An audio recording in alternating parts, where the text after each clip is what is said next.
On May 28, 2025, prolific voice actor Yuri Lowenthal posted on Blue Sky that he would not be returning to voice Yosuke in the then unannounced Persona 4 remake. Fans were understandably disappointed to hear this news, considering how beloved Persona 4's old voice cast was, especially Yuri as Yosuke, but I was let down for another reason. This post single-handedly confirmed that a remake of Persona 4 is indeed in the works. While there have been rumors about it in the past, the game potentially being in the voice recording stages could mean that it may come sooner rather than later. And lo and behold, in an Xbox Game Showcase on June 8th, we got confirmation that a Persona 4 remake is indeed coming in the form of Persona 4 Revival. And I have to ask, why? Persona 4 is a game that holds up very well to this day. Not perfectly, since the dungeons can be a bit repetitive and some of its themes could have been handled a little better, but it's still a great RPG thanks to its simple yet gripping story, lovable characters, thrilling combat, catchy soundtrack, and uniquely cozy atmosphere. Even the PS2 graphics add so much charm to Inaba that it probably wouldn't have on a modern engine. It got an enhanced version in the form of Persona 4 Golden, which is available to play on every modern system.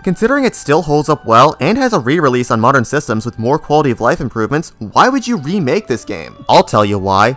Atlus cannot move on from the past. I was originally going to make a video solely on why I don't think P4 needs a remake, but the longer I thought about it, as well as said remake being officially confirmed while I was writing the script for this video, I think I need to dedicate the video to a much bigger issue Atlus has had for years. For a while, Persona, as well as the extended Megami Tensei franchise, was quite niche as far as JRPGs go, with many games not even releasing outside Japan. That all changed, however, in 2006 with the release of Persona 3. It took the series' staple dungeon crawling and combat and mixed it with a high school life sim, which surprisingly worked wonders. It was met with glowing reviews and sold really well for its time and genre, kickstarting a new era for the series and Atlus as a whole. It was followed up with not just a special edition titled Persona 3 Fez in 2007, but also Persona 4 in 2008. Yeah, Atlus wasted no time riding the P3 hype train, and it clearly paid off with how successful 4 turned out. As you may know, it would take a long time after this for Persona 5 to come out. With the PS2 on its way out, Atlus wanted to make the jump to HD, but they weren't fully experienced in that field. They developed Catherine as a test to see what they could do with stronger hardware to prepare for P5. It didn't help that P5 had a rather rocky development cycle, as the game faced many delays. With such a huge gap between mainline releases, what did Atlus give Persona fans in between?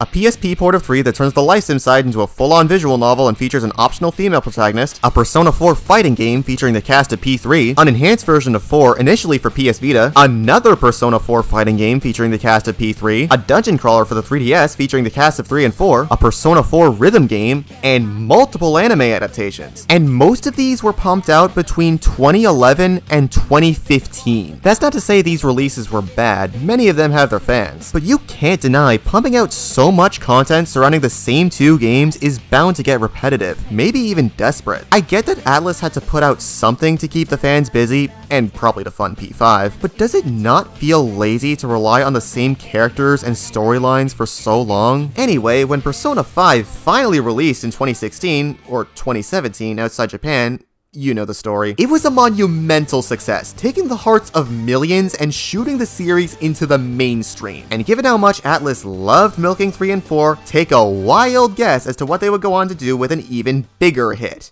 You're not gonna do it?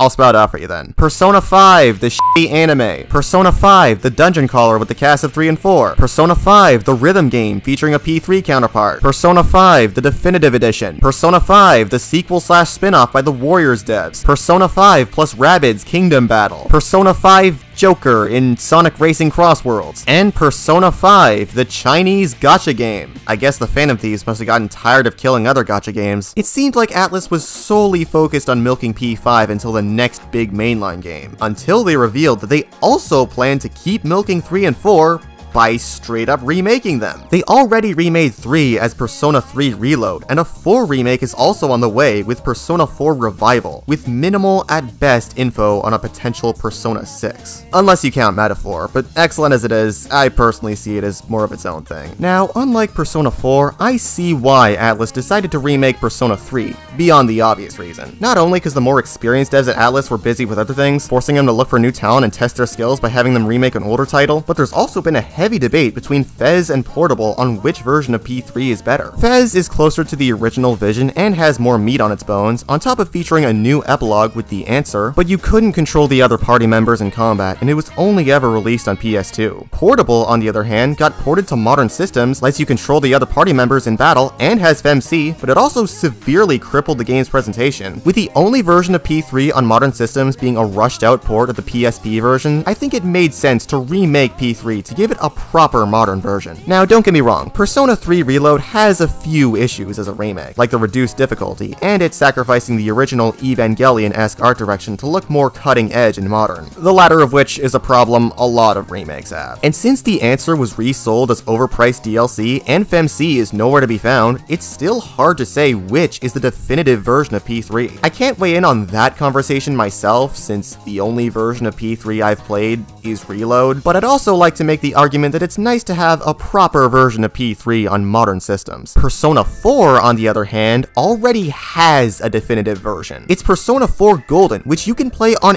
any modern system, including the Switch, which you can't say for Reload. It doesn't have any severe handicaps like various versions of 3. It is simply just Persona 4 with more stuff. Yeah, I know, they kinda f***ed up some of the PS2's visual effects in the transition to the Vita, but you can easily mod them back in if you're playing on PC. So if the original's enhanced version, which holds up well today, is available to play on every modern system, what purpose is there to put so many resources into remaking it from scratch? The series going multi-platform in late 2022 was such a big deal and created so many new fans. Was that not enough? Shouldn't the resources being used for this remake instead be put into, I don't know, a new game? Kazuhisa Wada put out a statement following Revival's announcement about the work being put into this remake and that P Studio is preparing for the future of Persona. And I get that P4 is special to you and many others, but if you're going to tease a brand new game, why the f*** are you not pumping resources into that? As great as P4's setting and cast are, there's only so much you can do with them. Same goes true for those of P3 and P5. So instead of making the same game you did before, just with shinier graphics, wouldn't it be nice to use the new talent and hardware to create a new experience you couldn't get from prior games? A new story, a new setting, new characters for people to grow attached to and for you to milk dry afterwards? You could make it so much bigger with today's hardware. Persona 5 has a much larger scope than 3 and 4, even after their remix, and its palaces feel much more elaborately designed than the underworlds from past games. Wouldn't it be nice to see 5's level of innovation and polish, maybe even beyond that, for a new project instead of just the thing we've already seen but in HD? Persona 5 absolutely wowed me when I first played it, but another re-release of it just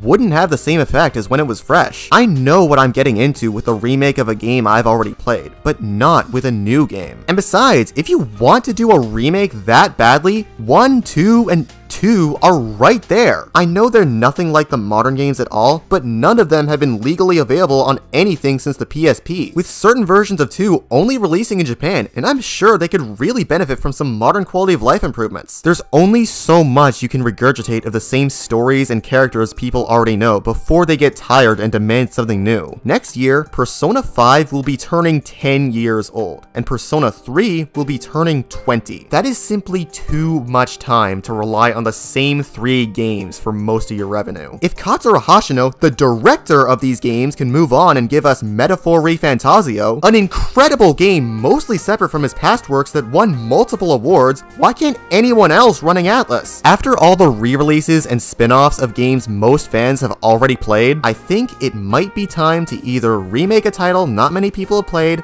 or finally work on Persona 6. It sounds crazy, and it might not happen for a while, especially since Persona 4 Rerun doesn't even have a release window yet. But if GTA 6 is on the horizon, I think there's still hope that we will see a Persona 6 eventually. Anyway, Atlus, put Aika Nakamura in Persona 4 Revival. She's amazing and easily the best Persona character voiced by Cassandra Lee Morris.